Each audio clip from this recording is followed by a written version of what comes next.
The United States Census Bureau reports marriage rates have been declining for 50 years now, and we may be headed to crisis mode. Several new studies show young people, men in particular, are not dating or getting married and appear to have little interest in being in relationships. Tonight's Buckley Report shows us why and what it means for our future.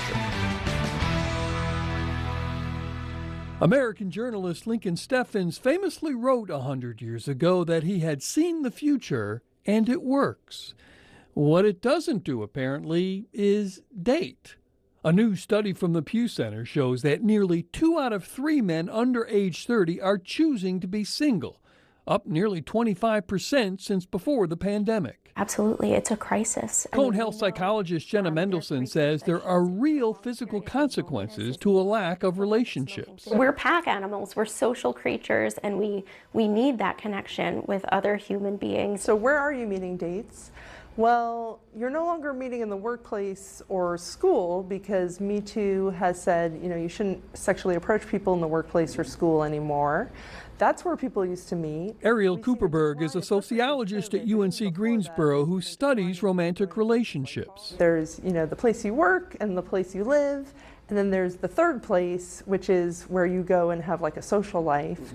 Well, increasingly that third place has moved to the internet. And the internet can be a cruel place. Statistically, if you're a woman and you're attractive, you're being bombarded with like thousands and thousands of requests.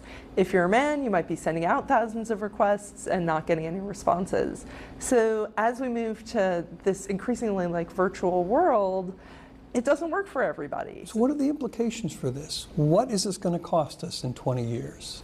Well, it's not great. Studies show the rates of young men consuming pornography as a substitute for relationships is exploding, and Jenna Mendelson says that's dangerous. Because in terms of what happens on a neurochemical basis in the brain, it really can become an addiction and something that also numbs sensitivity to more like subtle interactions. You can have certain experiences and some sense of intimacy, and yet it's still not the same as a close in-person relationship with a real person. Relationships can be hard. Absolutely. It takes work. Mm-hmm. The real danger may be in that young men aren't simply not in relationships with women, but isolating themselves from almost everyone. 15% in the Pew study reported having no close friendships at all, 5 times the percentage of just 30 years ago. COVID, I think, has really, kicked this up to another notch where, especially the younger generation, they all retreated to their rooms. They're all having separate lives in their own bedrooms.